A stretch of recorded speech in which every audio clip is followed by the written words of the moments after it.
അങ്ങനെയാണെങ്കിൽ അങ്ങ് എന്തുകൊണ്ട് ഒരു യഥാർത്ഥ സുഹൃത്തിനെ പോലെ പ്രവർത്തിച്ചില്ല? എന്തുകൊണ്ട് ധർമ്മപുത്രരെ ചൂതുകളിയിൽ നിന്നും പിന്തിരിപ്പിച്ചില്ല? അത് പോട്ടെ, അങ്ങ് ചെയ്തില്ല. അത് കഴിഞ്ഞ് അങ്ങ് വിചാരിച്ചിരുന്നെങ്കിൽ ചൂതുകളിയിലെ പകിട യുധിഷ്ഠിരന് അനുകൂലമാക്കി മറിക്കാമായിരുന്നു. അങ്ങനെ ധർമ്മം ജയിക്കുമെന്ന് അങ്ങേക്ക് ഉറപ്പാക്കാമായിരുന്നു. അങ്ങ് അതും ചെയ്തില്ല. അതും കഴിഞ്ഞ് ധർമ്മപുത്രർ ചൂതിൽ പരാജയപ്പെട്ട് തന്റെ സമ്പത്തും രാജ്യവും തന്നെയും നഷ്ടപ്പെട്ടപ്പോഴെങ്കിലും അങ്ങേക്ക് ഈ ചൂതുകളി നിർത്താനായി ഇടപെടാമായിരുന്നു.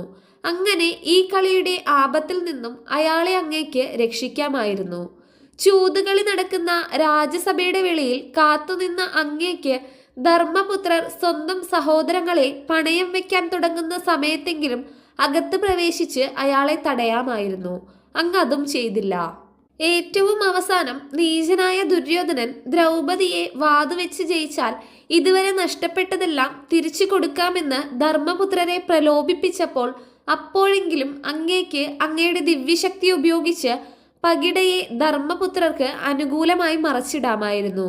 അങ്ങ് അതും ചെയ്തില്ല. പകരം അങ്ങ് വീണ്ടും കാത്തിരുന്നു.